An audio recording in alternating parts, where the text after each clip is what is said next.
Assalamualaikum warahmatullahi wabarakatuh. Perkenalkan, saya Yana Forusausa, NIM 195221086. Di sini kami dari kelompok 5 akan membahas mengenai konsolidasi dengan akuisisi melebihi nilai tercatat ekuitas. Yang pertama, karakteristik konsolidasi dengan akuisisi melebihi nilai tercatat ekuitas. Prosedur konsolidasi. Transaksi akuisisi suatu perusahaan oleh perusahaan lain sebesar nilai buku sangat jarang dilakukan. Perusahaan ini biasanya akan melakukan uji kelayakan due diligence atas bisnis yang akan diakuisisi.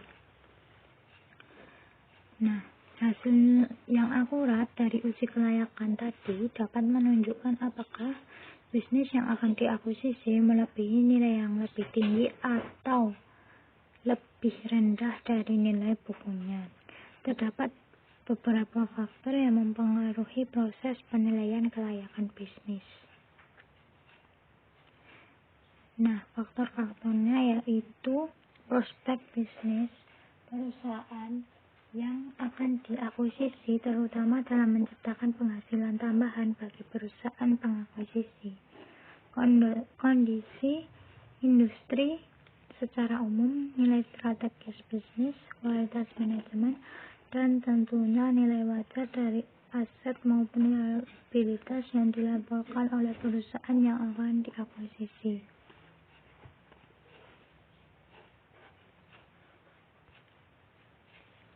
Sini terdapat contoh kasus. Dalam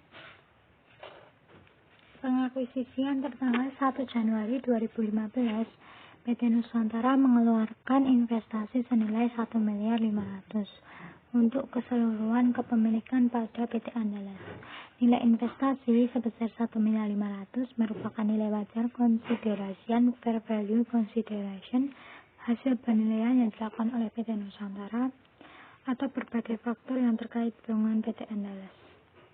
Nah, di sini mencatat pembelian saham. Pada 1 Januari 2015, investasi pada PT Andalas 1.500.000 didebit pada kas, 1.500.000 dikredit.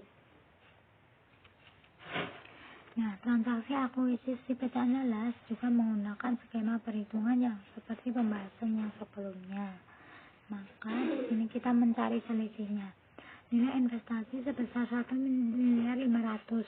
Nilai buku terdiri dari saham biasa 800 juta dan satu laba 400 juta.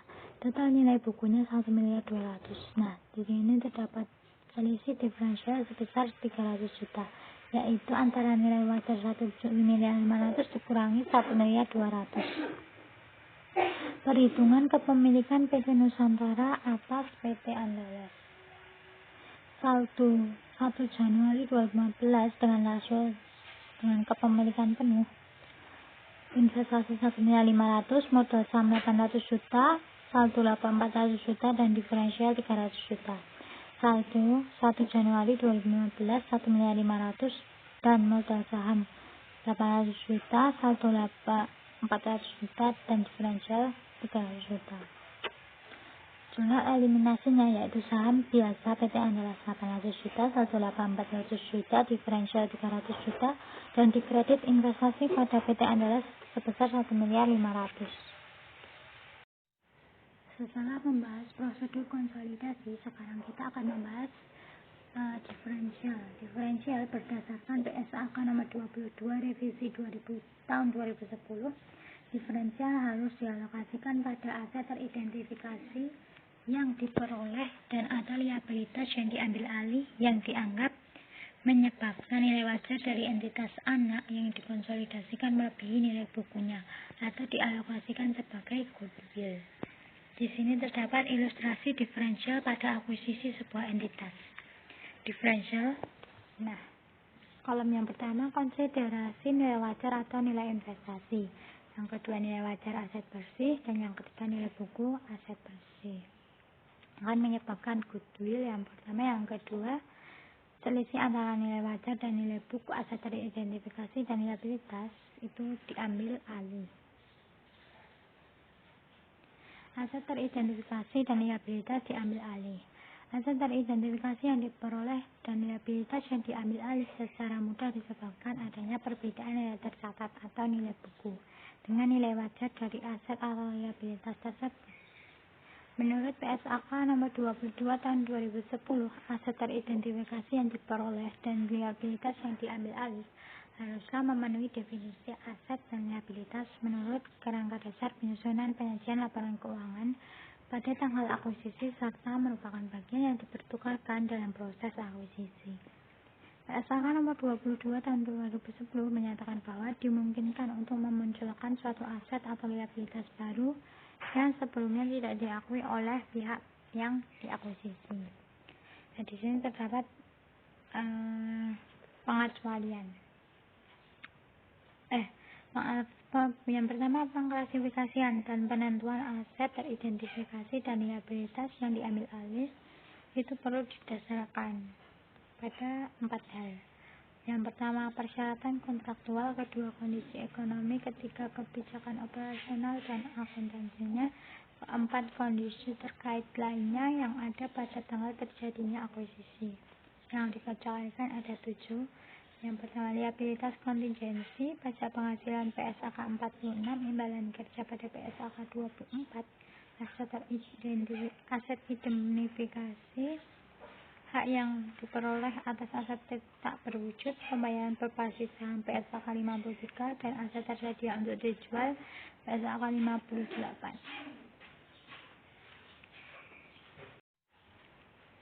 Nah, atas diferensial yang muncul, dibutuhkan jurnal eliminasi pada kertas konsolidasian untuk mengalokasikan diferensial tersebut kepada aset teridentifikasi yang diperoleh dan liabilitas yang diambil alih tadi.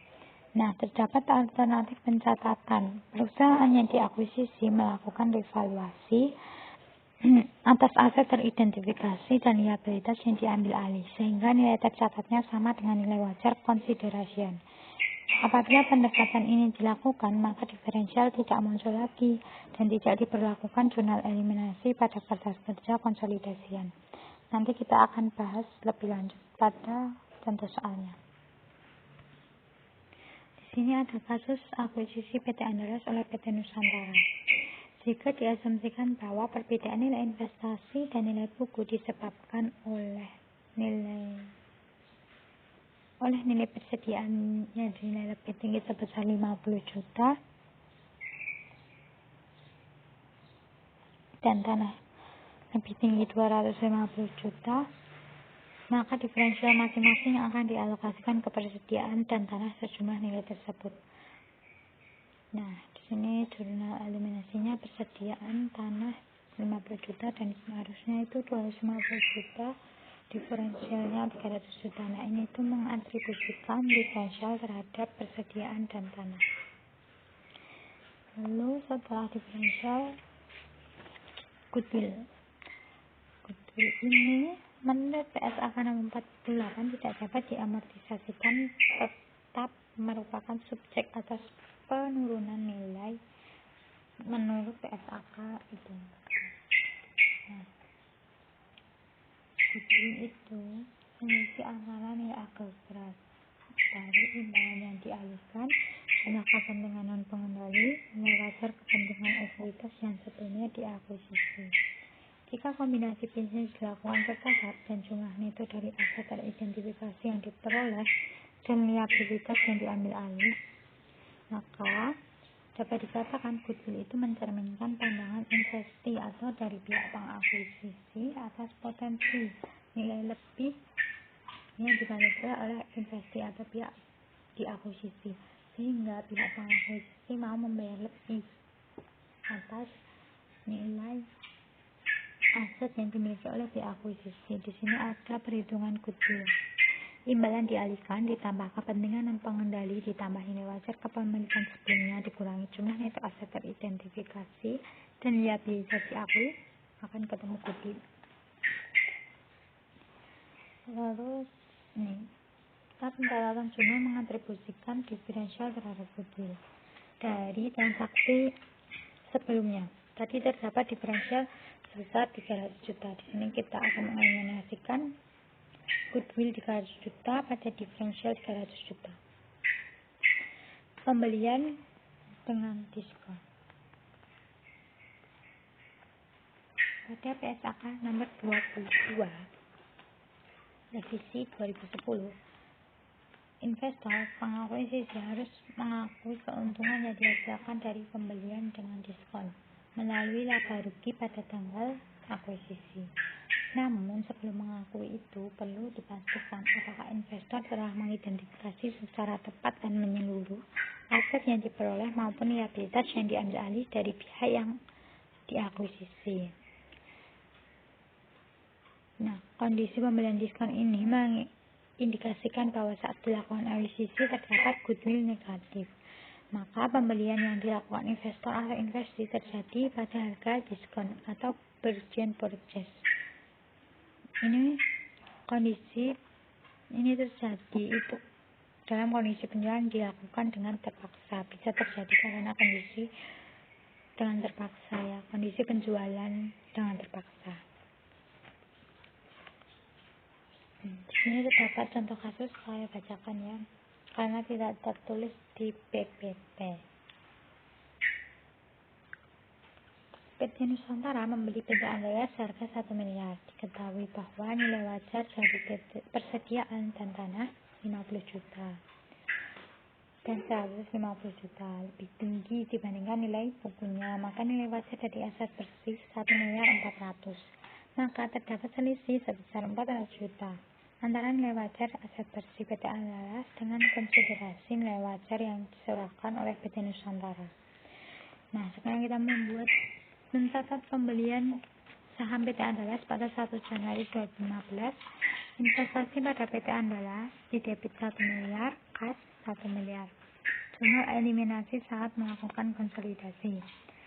Saham biasa 800 juta, saldo laba 400 juta, diferensial 200 juta, dan investasi pada PT Andalas 1 miliar 200. Diferensial ini berada di sebelah kredit. Lalu jurnal eliminasi saat mengalokasikan diferensial. Persediaan tanah dan diferensial masing-masing 50 juta, 150 juta, dan 200 juta. Nah, di sini ada keuntungan pembelian aset di kredit 400 juta.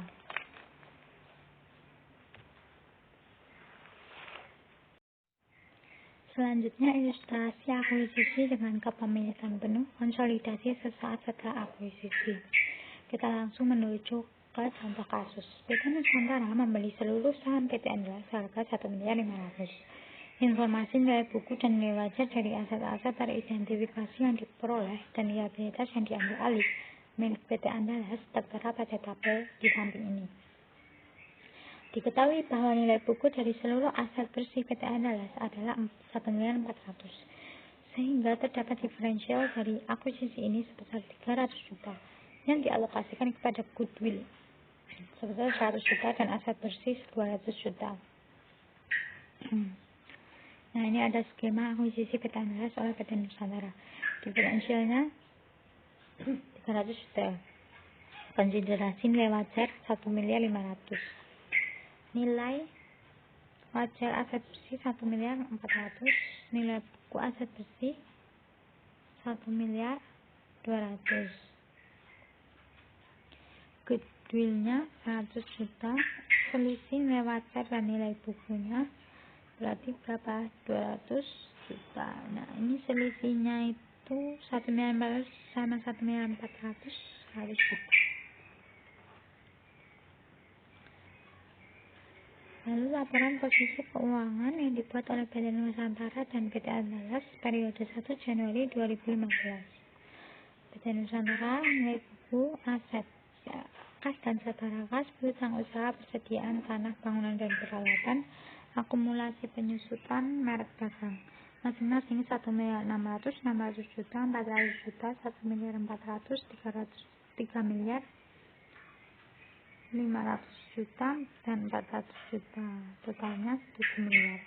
Pada sisi liabilitas dan ekuitas, utang usaha 1 miliar, utang obligasi 1 miliar 500, saham biasa 3 miliar, saldo laba 1 miliar 500. Totalnya sama 7 miliar. Jadi balance. PT Andalas nilai buku Pada bagian aset, kas dan setara kas 600 juta, piutang usaha 250, persediaan 350, tanah 500, bangunan dan peralatan 400, akumulasi piutang 100 juta, totalnya 2 miliar. Likuiditas dan ekuitas utang usaha 300 juta, utang obligasi 500 juta, saham biasa 800 juta, saldo laba 400 juta, totalnya sama 2 miliar jadi balance. Nilai wajar pada PT Andalas.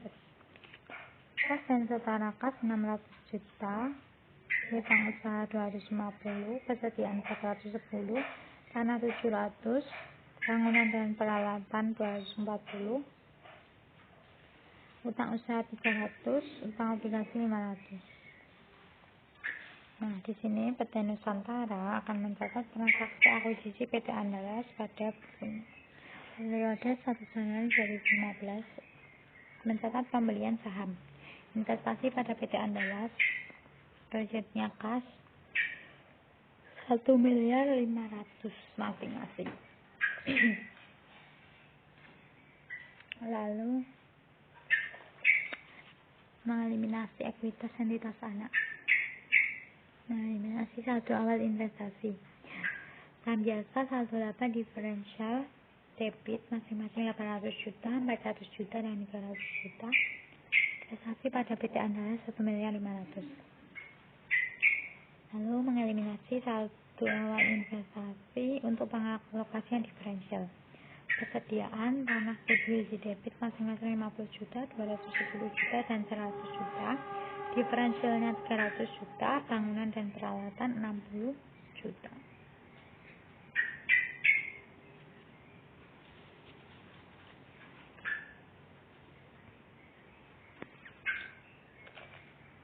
Nah, dari yang sebelumnya tadi kan bangunan dan peralatan 60 juta itu karena nilainya itu lebih rendah dari nilai bukunya. Tadi juga terdapat diferensial sebesar 300 juta. Goodwill-nya juga sudah diketahui sebesar berapa? 100 juta. Ya, tinggal dimasukkan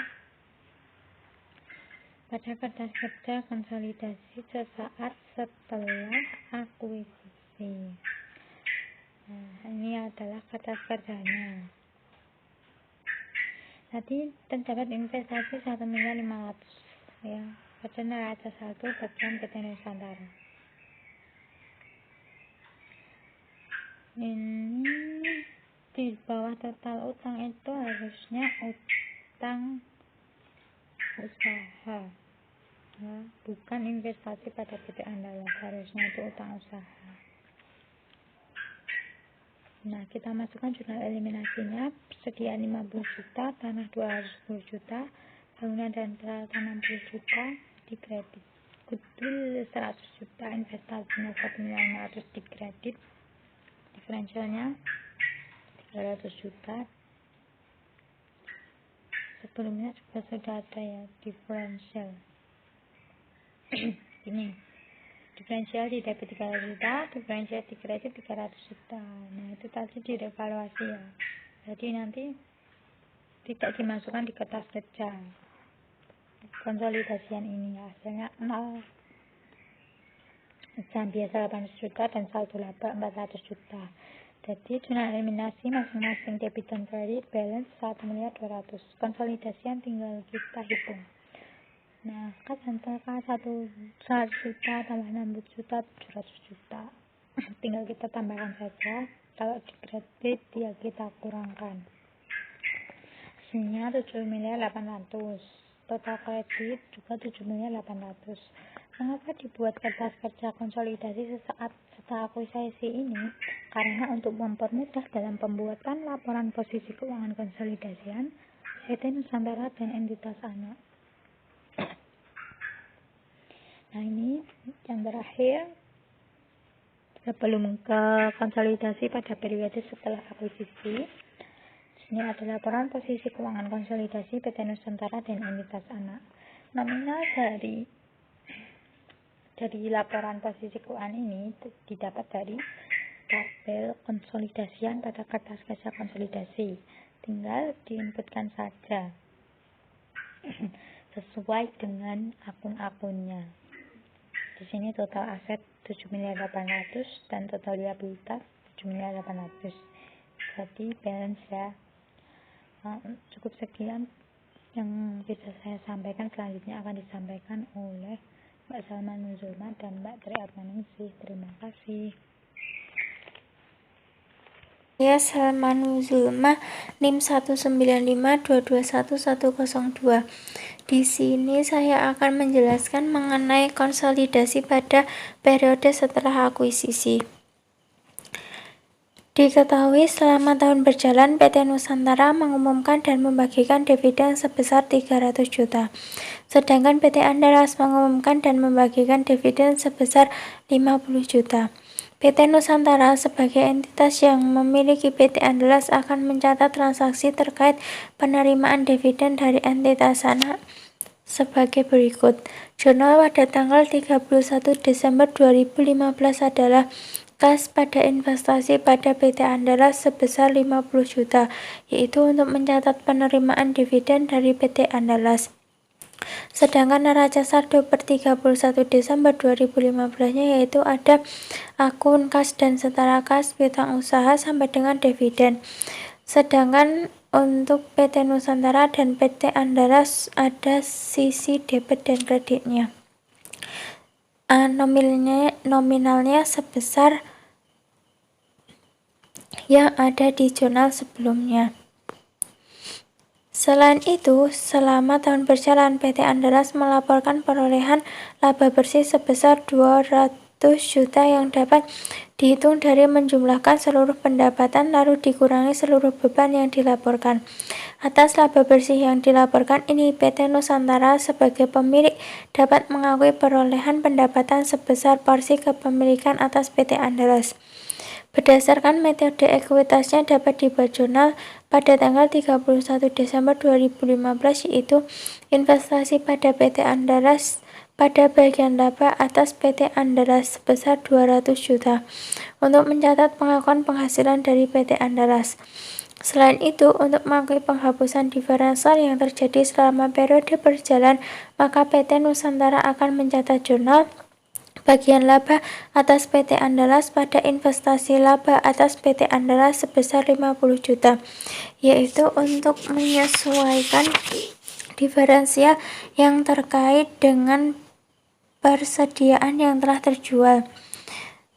Dan investasi pada PT Andalas pada bagian laba atas PT Andalas sebesar 5 juta, yaitu untuk menyesuaikan diferensial terkait dengan bangunan dan peralatan.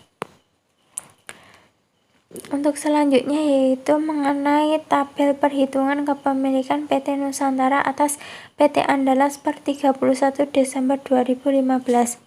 Di sini ada saldo 1 Januari 2015, laba bersih, dividen, penyesuaian, dan saldo pada tanggal 31 Desember 2015. Ada rasio investasi dan pengendali modal saham ditambah dengan saldo laba, tanah, persediaan, diferensial bangunan, dan diferensial akumulasi penyusutan bangunan. Angkanya juga didapat dari jurnal-jurnal sebelumnya. Dapat diperoleh saldo 31 persediaan, diferensial bangunan, dan diferensial akumulasi penyusutan bangunan. Angkanya juga didapat dari jurnal-jurnal sebelumnya. Dapat diperoleh saldo 31 Desember 2015 adalah investasinya sebesar 1.606. Kemudian modal sahamnya ada 800 juta, saldo labanya 400 juta, tanahnya 210 juta, bangunannya 60 juta, dan akumulasi penyusutannya ada 5 juta. Sedangkan untuk jurnal eliminasinya yaitu bagian laba atas PT Andalas pada dividen diumumkan pada investasi pada PT Andalas.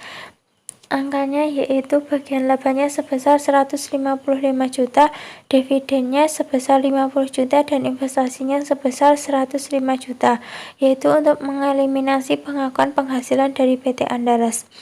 Sedangkan untuk mengeliminasi saldo awal investasi adalah saham biasa PT Andalas sebesar 800 juta, saldo laba sebesar 400 juta, diferensial sebesar 300 juta, pada investasi pada PT Andalas sebesar 1.500.000.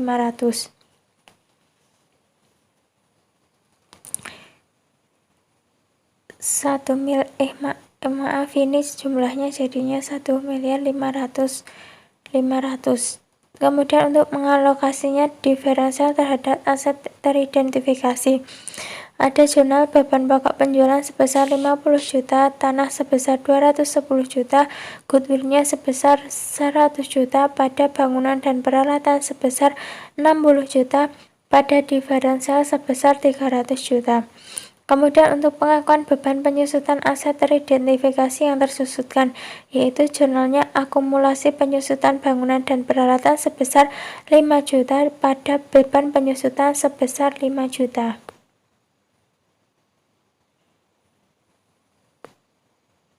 Kemudian ada kertas kerja konsolidasian PT Nusantara dan entitas anak.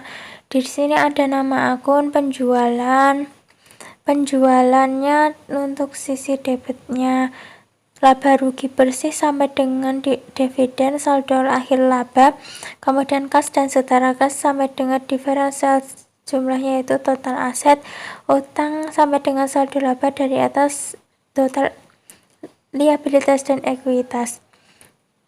Kemudian neraca saldonya ada PT Nusantara dan Andalas. Kemudian jurnal eliminasinya sisi debit dan kredit, jurnal konsolidasian. Di sini dari transaksi sebelumnya ini, kemudian jurnal-jurnal dimasukkan dalam kertas kerja ini. Kemudian nanti setelah itu dijumlahkan dan ketemulah total dan saldo akhir. Kemudian di sini ada keterangan 15E adalah eliminasi pengakuan penghasilan dari entitas anak. Kemudian 16E eliminasi saldo investasi awal. 17E mengalokasikan diferensial terhadap aset teridentifikasi dan liabilitas diakui. Kemudian 18E ada amortisasi diferensial terkait dengan bangunan dan peralatan. Untuk yang selanjutnya yaitu mengenai laba bersih dan saldo laba konsolidasian. Adapun perhitungan laba bersih konsolidasian untuk PT Nusantara dan entitas anak adalah laba bersih PT Nusantara ini setelah dihitung dari kertas kerjanya dan jurnal-jurnal sebelumnya, ketemulah jumlahnya sebesar 755 juta. Kemudian dikurangi bagian laba atas PT Andalas sebesar 155 juta, ditambah porsi milik PT Nusantara atas laba rugi PT Andalas sebesar 200 juta. Kemudian ditambahkan dengan amortisasi diferensial terkait bangunan dan peralatan sebesar 5 juta. Kemudian dikurangi penghapusan diferensial terkait persediaan sebesar 50 juta. Kemudian terdapat total laba rugi konsolidasian sebesar 755 juta. Sedangkan untuk penghitungan saldo laba konsolidasian PT Nusantara dan entitas anak per 31 Desember 2015 adalah saldo laba PT Nusantara per 1 Januari 2015 sebesar 1.500.000. Kemudian laba bersih PT Nusantara sebesar 755 juta, dikurangi bagian laba atas PT Andalas sebesar 155 juta, kemudian ditambah porsi milik PT Nusantara atas laba rugi PT Andalas sebesar 200 juta, kemudian ditambahkan dengan amortisasi diferensial terkait bangunan dan peralatan sebesar 5 juta, dikurangi penghapusan diferensial terkait persediaan sebesar 50 juta, dikurangi dividen diumumkan oleh PT Nusantara sebesar 300 juta. Kemudian terdapat laba rugi konsolidasian sebesar 1.955.000. Kemudian lanjutnya yaitu ada laporan posisi keuangan konsolidasian PT Nusantara dan entitas anak.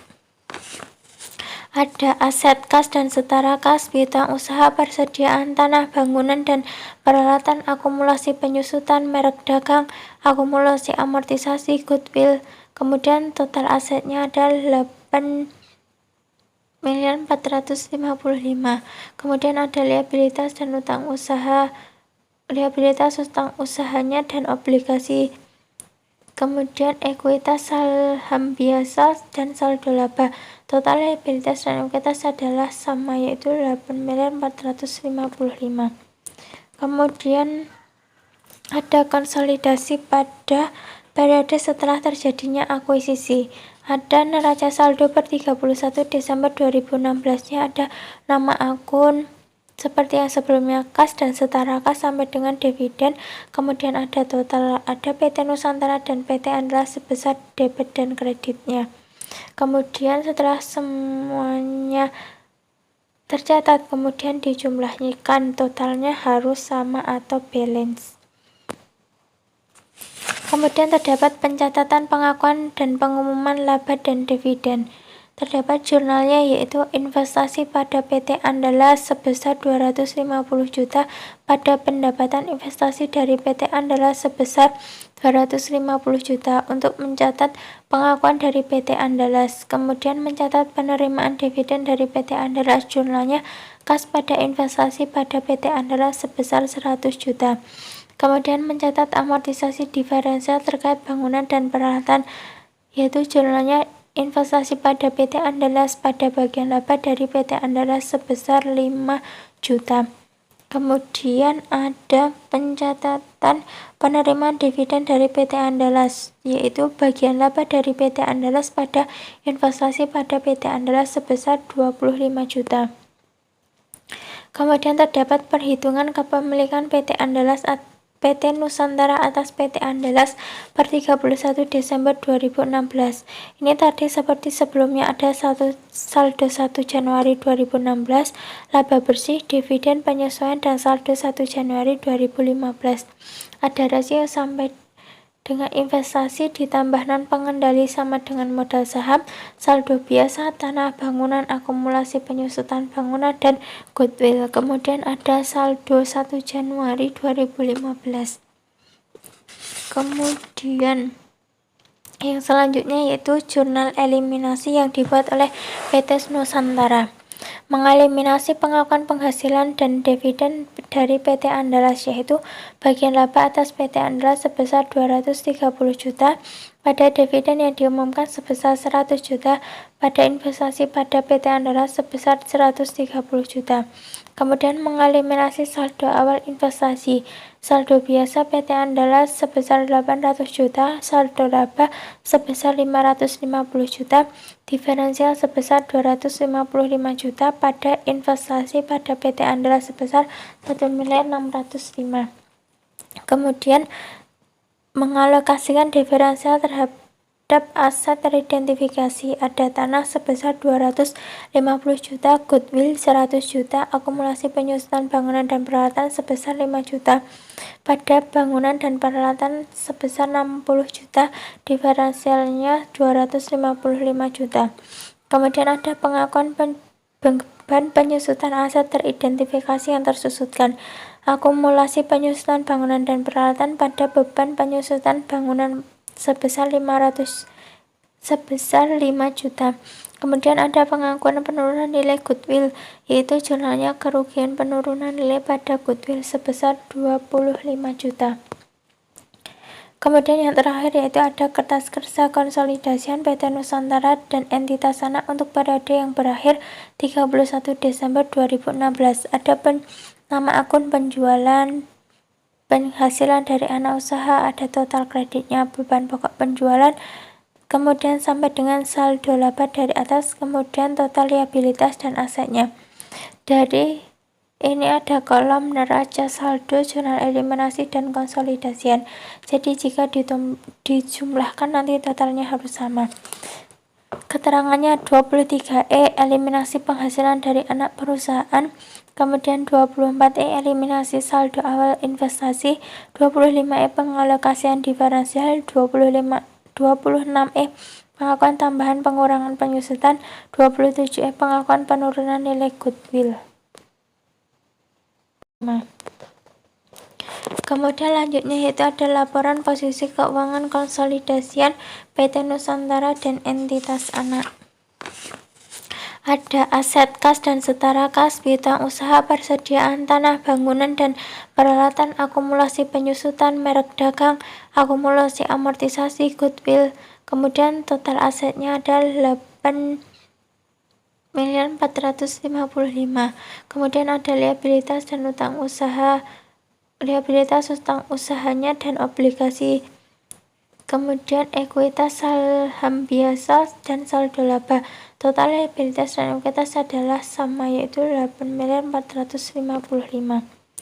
Kemudian ada konsolidasi pada periode setelah terjadinya akuisisi. Ada neraca saldo per 31 Desember 2016-nya ada nama akun seperti yang sebelumnya, kas dan setara kas sampai dengan dividen. Kemudian ada total, ada PT Nusantara dan PT Andalas sebesar debit dan kreditnya. Kemudian setelah semuanya tercatat, kemudian dijumlahkan, totalnya harus sama atau balance.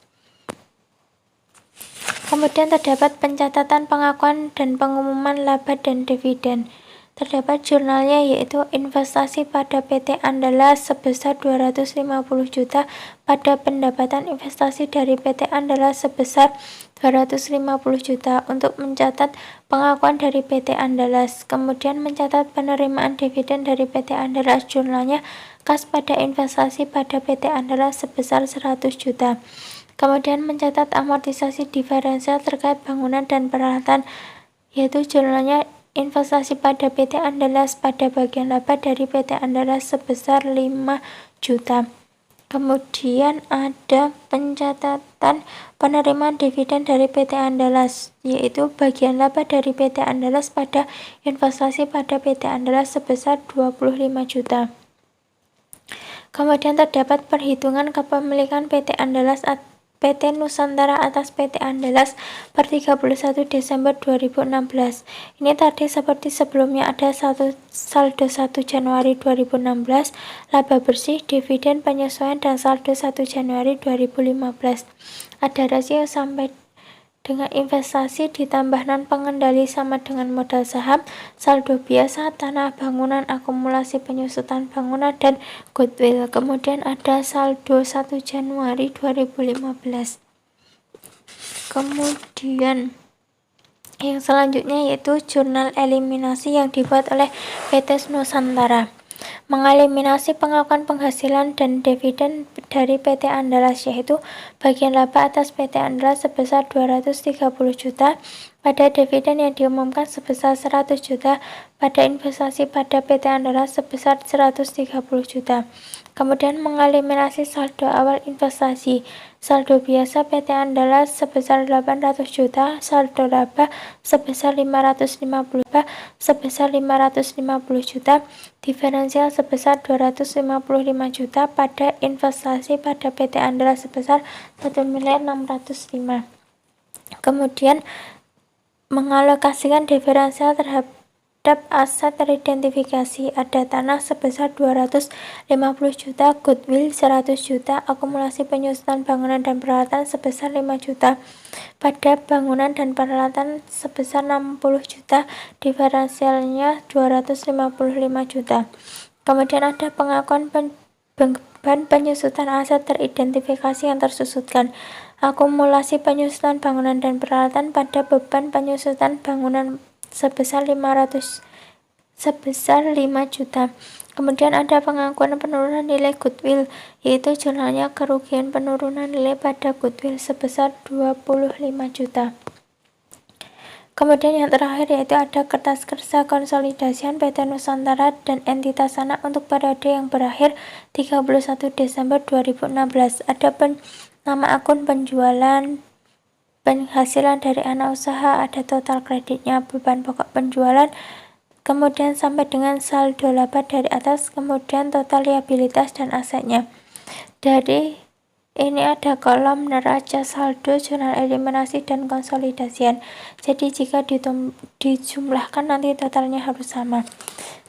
Keterangannya 23E eliminasi penghasilan dari anak perusahaan, kemudian 24E eliminasi saldo awal investasi, 25E pengalokasian diferensial, 26E pengakuan tambahan pengurangan penyusutan, 27E pengakuan penurunan nilai goodwill. Nama saya Triatmaningsih, NIM 195221107 dari kelompok 5 yang beranggotakan 3 orang. Nah, di sini saya akan melanjutkan pembahasan akuisisi dengan kepemilikan sebagian. Nah, pada bagian sebelumnya kita telah melihat bagaimana proses penyusunan laporan keuangan konsolidasian untuk pengakuisisian yang terjadi tidak pada nilai tercatat serta atas kepemilikan penuh. Nah, pada bagian ini kita akan melihat bagaimana sih proses penyusunan laporan keuangan konsolidasian untuk pengakuisisian yang terjadi tidak pada nilai tercatat serta atas kepemilikan sebagian. Nah,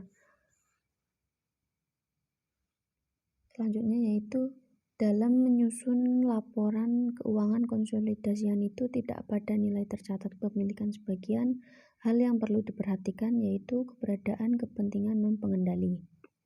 Karena keberadaan kepentingan non-pengendali menurut PSAK 65 revisi 2014 mensyaratkan entitas induk untuk menyajikan secara terpisah bagian dari kepentingan non-pengendali pada ekuitas dalam laporan posisi keuangan konsolidasian.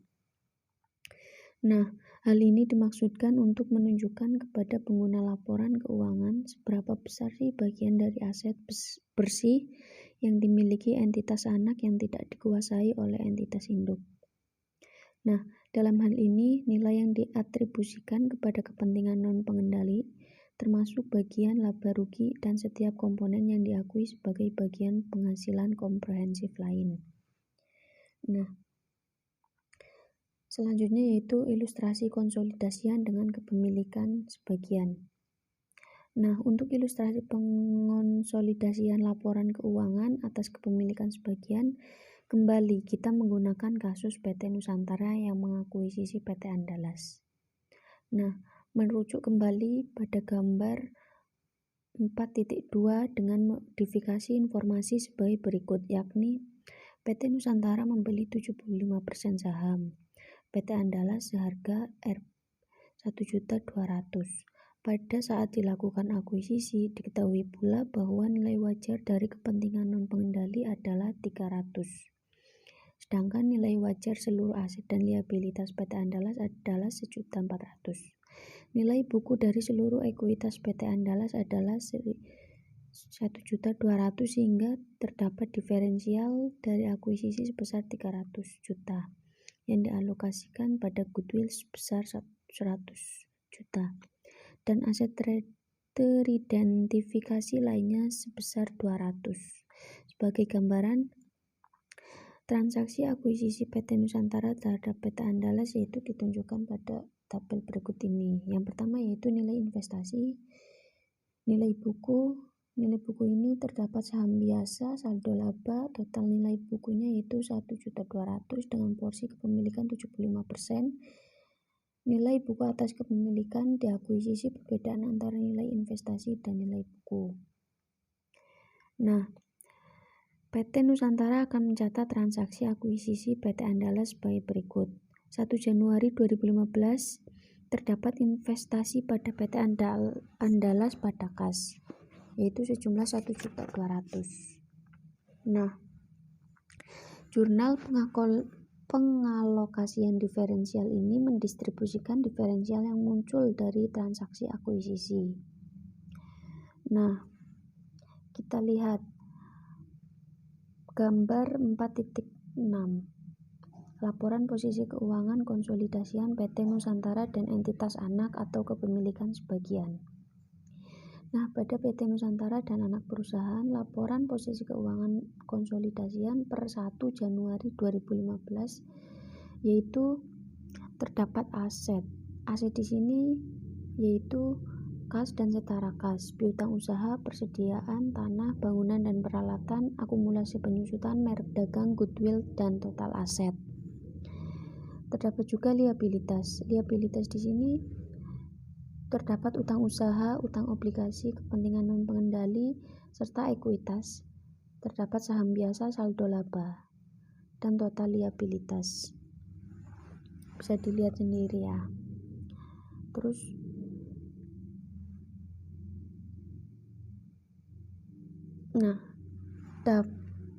yang selanjutnya itu konsolidasian pada periode akuisisi. Melanjutkan ilustrasi akuisisi yang dilakukan oleh PT Nusantara terhadap PT Andalas, tabel 4.10 menyediakan informasi neraca saldo kedua perusahaan per 31 Desember 2015. Dengan informasi yang sama, diketahui bahwa selama tahun berjalan PT Nusantara mengumumkan dan membagikan dividen sebesar 300 juta, sedangkan PT Andalas mengumumkan dan membagikan dividen sebesar 50 juta. PT Nusantara sebagai perusahaan yang memiliki PT Andalas akan mencatat transaksi terkait penerimaan dividen dari anak perusahaan sebagai berikut. Bisa dilihat sendiri ya. Tabel 4.10 neraca saldo PT Nusantara dan PT Andalas per 31 Desember 2015. Terdapat kas dan setara kas, piutang usaha, persediaan, tanah, bangunan dan peralatan, merek dagang, investasi pada PT Andalas, akumulasi penyusutan, akumulasi amortisasi, utang usaha, utang obligasi, saham biasa, saldo laba penjualan, dan penghasilan dari anak usaha, beban pokok penjualan, beban operasi, beban penyusutan, beban amortisasi, dividen dengan total sebagai berikut. Selama tahun berjalan, PT Andalas melaporkan perolehan laba bersih sebesar 200 juta yang dapat dihitung dari menjumlahkan seluruh pendapatan lalu dikurangi seluruh beban yang dilaporkan.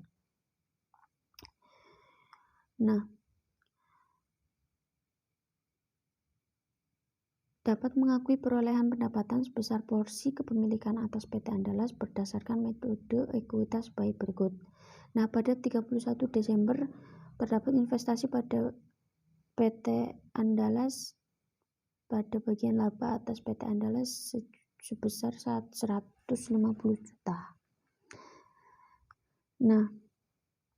Selain itu, untuk mengakui penghapusan diferensial yang terjadi selama periode berjalan, maka PT Nusantara akan mencatat jurnal sebagai berikut, yaitu bagian laba atas PT Andalas pada investasi pada PT Andalas sebesar 50 juta, dan investasi pada PT Andalas bagian laba atas PT Andalas sebesar 5 juta. Selanjutnya yaitu gambar 4.7 laporan posisi keuangan konsolidasian PT Nusantara dan entitas anak. Di sini terdapat aset terdapat kas dan setara kas, piutang usaha, persediaan, tanah, bangunan dan peralatan, akumulasi penyusutan, merek dagang, akumulasi amortisasi, goodwill, dan total aset. Terdapat juga yaitu liabilitas berupa utang usaha, utang obligasi, kepentingan non pengendali, ekuitas, saham biasa, saldo laba, dan total liabilitas dan ekuitas.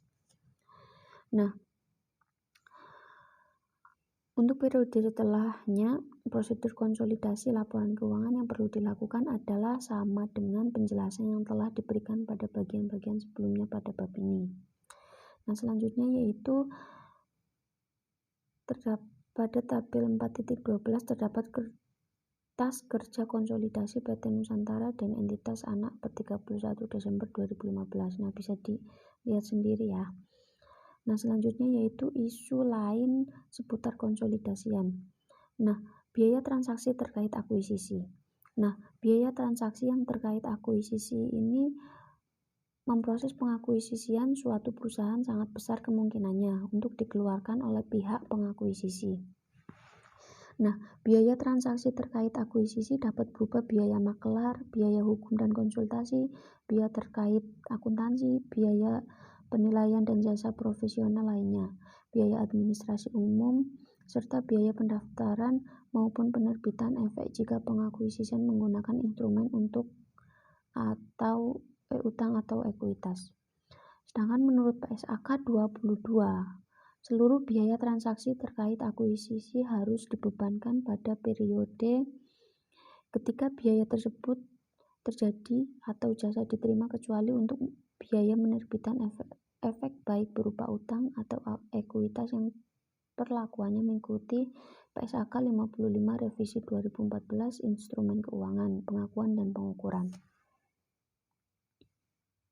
Nah, sekiranya yang dapat saya sampaikan seperti ini ya teman-teman, semoga bermanfaat. Wassalamualaikum warahmatullahi wabarakatuh.